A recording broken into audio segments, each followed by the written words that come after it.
आपल्यासोबत कृषी मंत्री दत्तात्रय भरणे आहेत. आपण त्यांच्याशी बातचीत करूयात. महिला धोरण आणलेलं आहे, या ठिकाणी सत्कार ठेवला होता. काय भावना आहे? हा तुमचा सत्कार केला. भावना एकच आहे की या राज्याचे मुख्यमंत्री देवेंद्र फडणवीस साहेब, एकनाथजी शिंदे साहेब, सुनेत्रावहिनी पवार या सर्वांच्या मार्गदर्शनाखाली आज आपल्याला माहिती आहे की शेतकरी महिला विधेयक हे मंजूर झालेलं आहे. यातनं माझ्या महिला शेतकऱ्यांना निश्चित प्रकारे त्याचा उपयोग भविष्यामध्ये होणार आहे. आपल्याला माहिती आहे की ग्रामीण भागामध्ये अनेक महिला असतात, महिला शेतकरी असतात, परंतु त्यांच्या नावावरती सातबारा नसतो. या नवीन विधेयकामध्ये त्या महिला शेतकरी शेती असणारे शेतकरी सुद्धा त्याला महिला शेतकऱ्याचा दर्जा प्राप्त होणार आहे. जी महिला शेतमजूर आहे तिच्या नावावरती सातबारा नाही, नवऱ्याच्या नावावरती नाही, सासूच्या नावावर नाही, सासऱ्याच्या नावावर नाही, त्या महिलेला पण आपण शेतकरी दर्जा देतोय. कारण का शेतीपूरक व्यवसाय, शेती काम करते.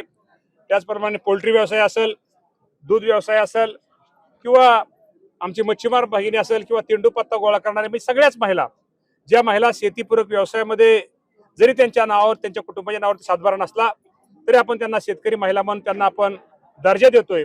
आणि या दर्जाच्या या प्रमाणपत्राच्या माध्यमातून त्या महिलेला भविष्यामध्ये आता अनेक काय आपल्याला हा कायदा आपण आता केलेला आहे.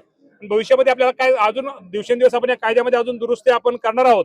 पण आजच्या घडीला निश्चित प्रकारे त्या महिलेला हे शेतकरी प्रमाणपत्र दिल्यानंतर निश्चित त्याला शासकीय योजना असेल, केंद्राच्या योजना असतील, या योजनेमध्ये भाग घेता येईल आणि त्या महिलेला निश्चित प्रकारे मदत होईल. तुमचं असं म्हणणं आहे की महिलेला एक शेतकरी म्हणून ओळख मिळेल. मात्र शेतकऱ्यांची परिस्थिती कशी बघता कृषी मंत्र्याच्या नजरेतून? शेतकऱ्यांची परिस्थिती मी तुम्हाला आज सांगतो की हवामान बदलामुळे पाऊस ज्यादा पडतोय, पाऊस कमी पडतोय, गारपीट होते, त्यामुळे शेतकऱ्यांना अडचणी आहेत. पण अडचणी जरी शेतकऱ्याला असल्या तरी हा शेतकऱ्यांचा विषय वेगळा आणि ह्या महिला भगिनीचा विषय वेगळा आहे. की कारण का महिला भगिनीला ती बिचारी जी कष्ट करते, तिला अजून स्वतःचा दर्जा नाहीये, ती खरं राबते घरामध्ये, शेतीमध्ये सगळ्यात जास्त राबतं कोण, तर ती माझी महिला भगिनी असते. आपण ग्रामीण भागातले, तुम्ही पण ग्रामीण भागातले, सकाळी घरामध्ये लवकर उठतं कोण? सकाळी घरामध्ये महिलांना एक ओळख चांगली करून देत आहे, ही गोष्ट खरी आहे, ही चांगली स्वागत आहे. पण शेतकऱ्यांची परिस्थिती कशी बघता असं विचार? शेतकऱ्यांची परिस्थिती 100% अडचणीची असते. त्यामुळे शेतकऱ्यांना आपण कर्जमाफी देतोय, शासकीय कर्जमाफीचा लाभ देतोय, शासकीय योजनेचा आपण शेतकऱ्यांना लाभ देतोय. आपण बियाण्याच्या बाबतीमध्ये त्यांना अनुदानावर बियाणं देतोय, त्यांना आपण अनुदानावरती खत देतोय, की जेणेकरून माझ्या शेतकऱ्यांना काहीतरी मदत होईल, सहकार्य होईल. यातनं निसर्गाचं संकट आहे, शेवटी संकट असतं. गेल्या वर्षी गारपीट झाली, गारपिटीमध्ये सुद्धा या सरकारने माझ्या त्या शेतकऱ्यांना मदत केली.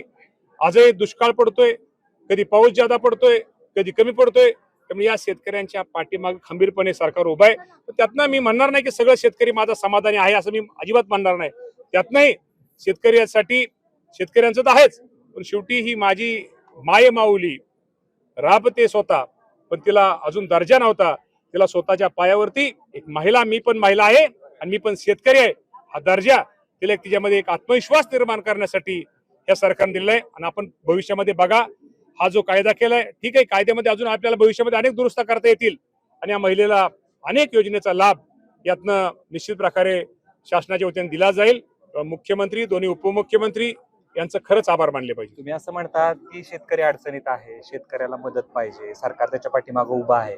मात्र किती दिवस आणखी सरकार जे आहे ती मदत लांबवणार आहे? शेतकऱ्याला आज गरज आहे, तुम्ही 2 आणि 3 महिन्यांनी देऊन उपयोग नाही. तुम्ही कर्जमाफीची तारीख काय सांगाल? आधी 30 दिली होती, त्याच्यानंतर 5 दिली होती, आणि आता कुठली तारीख देताय? आता आपल्याला माहिती आहे की आम्ही लांबवत वगैरे नाहीये, आमची कुठली बाकी अडचण नाहीये.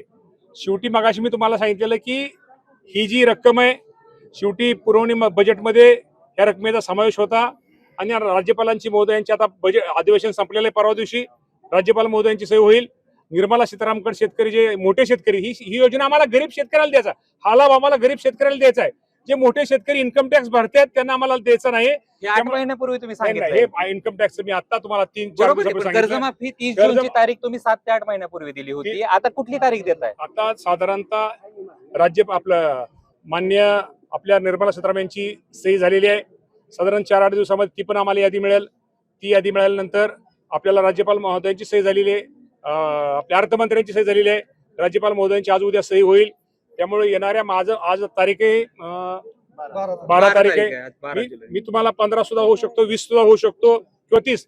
ही रक्कम 30 जुलैच्या आत 30 जुलैच्या आत 2026 30 जुलैच्या आत शेतकऱ्यांना मिळाले जाईल. यासाठी आम्ही कटाक्षाने या राज्याचे मुख्यमंत्री, दोन्ही उपमुख्यमंत्री, कृषी मंत्री म्हणून आणि सहकार मंत्री आमचे बाबासाहेब पाटील, आमचा प्रयत्न 30 कदाचित 8 दिवसांत सुद्धा मिळू शकतं, पण 30 जुलैच्या आत आम्ही रक्कम ठेवणार नाही. तुम्ही शेतकरी आहात बरोबर, तुमचे म्हणजे कुटुंबीय शेतकरी आहे, तुम्ही शेतकरी आहे, तुम्हीच तारका आहात, तुम्हीच तारका लांबवत आहात. एक शेतकरी म्हणून लोक तुम्हाला भेटत असतील की काय वाटतं, अशा आपण पद्धतीने लोकांना तारका देतो आणि त्याला आपण पूर्ण करू शकत नाही? तारका अजिबात आम्ही लांबवत नाही. तारका का लांबतायत ते शेतकऱ्याला, माझ्या बांधवांना समजतंय. नाही समजत आहे म्हणून तर विचारतोय तुम्हाला कृषी मंत्री म्हणून. ऐका ना, तारका का लांबतायत? तर बजेटमध्ये आपण पत्रकार आहात, आपण मीडियाचे खूप सिनियर पत्रकार आहात, आपल्या सर्वांना माहिती आहे की एखादी पुरवणी बजेटमध्ये जर एखादी रकमेची तरतूद असल्यानंतर त्याला राज्यपाल अधिवेशनानंतर राज्यपाल ते बजेट मंजूर झाल्यानंतर राज्यपाल महोदयांची त्याच्यावरती सही लागते आणि बजेट पूर्ण, आता बजेट परवा दिवशीच आपलं अधिवेशन संपलेलं आहे, त्यामुळे उशीर लागलेला आहे. आणि इन्कम टॅक्स जे मोठे शेतकरी आहेत त्यांचे आपण यादी घेतली, निर्मला सीतारामन सही झाली, ती यादी आपल्याला लवकर मिळते. त्यामुळे शेतकरी बांधव, शेवटी शेतकऱ्यामुळे आम्ही आहे, शेतकऱ्याची लेकरं आम्ही आहोत. त्यामुळे अजिबात काळजी करू नका. हे ठरलेलं वाक्य प्रत्येक राजकारणाचं. अजिबात राजकारण लोकांचं वाक्य नाही. हे वाक्य एक शेतकरी म्हणून उभा आहे. तुम्ही आता पत्रकार आहे, तुम्ही हा इथं शेतीत उभा आहे, तुमच्या पलीकडे बाहेर तुम्हाला शेती दिसेल, पाठीमागे तुम्हाला शेती दिसेल, ह्या भागाला घालत शेती दिसेल, त्या भागात गेलं तर शेती दिसेल. कृषी मंत्र्यानं शेतकऱ्याचं दुःख समजून घ्यावं आणि लवकर माफी द्यावं ही शेतकऱ्याची लवकरात मागणी. लवकर 30 जुलै, कदाचित लवकर होईल, पण 30 जुलै पूर्वी नक्की देऊ. बोगस बियाणाचं समोर येत आहे, कसं बघताय सगळं? नक्की बोगस बियाण्याच्या बाबतीमध्ये, या बाबतीमध्ये जे कोणी ज्या कंपनीने चुकीचं बियाणं ते झालं असेल आणि ते बियाणं उगवलं नसेल, त्यांच्यावरती मी अधिवेशनामध्ये त्यांना जे आपले बियाणे कायद्याप्रमाणे कठोर कारवाई तर करूच, पण हे परत आयुष्यामध्ये यांना परत कधी या महाराष्ट्रामध्ये बियाणं विकता येणार, कारण ह्या बाकीच्या इतर राज्यातल्या कंपन्या ज्यादा आहेत त्यामुळे ह्यांना परत विकता येणार नाही, याची निश्चित प्रकारे आम्ही त्या सूचना दिलेल्या आहेत. गोगलगाईचा प्रादुर्भाव काही ठिकाणी, गोगलगाईचा प्रादुर्भाव आहे, तिथं आम्ही पंचनामे करण्याची सूचना देतोय आणि निश्चित प्रकारे गोगलगाईच्या सुद्धा पंचनामे करून माझ्या शेतकऱ्याला मदत करतोय. खूप खूप धन्यवाद. तर होते कृषी मंत्री दत्तात्रय भरणे यांनी जे आहे ती 30 जुलैच्या आत कर्जमाफी देऊ असं म्हणाले आहेत. आता नेमकी कर्जमाफी कधी मिळते हे पाहणं महत्वाचं असणार आहे. कॅमेरा पर्सन जीवन सह जयदीप भगत, एबीपी माझा, इंदापूर. एबीपी माझा, उघडा डोळे बघा नीट.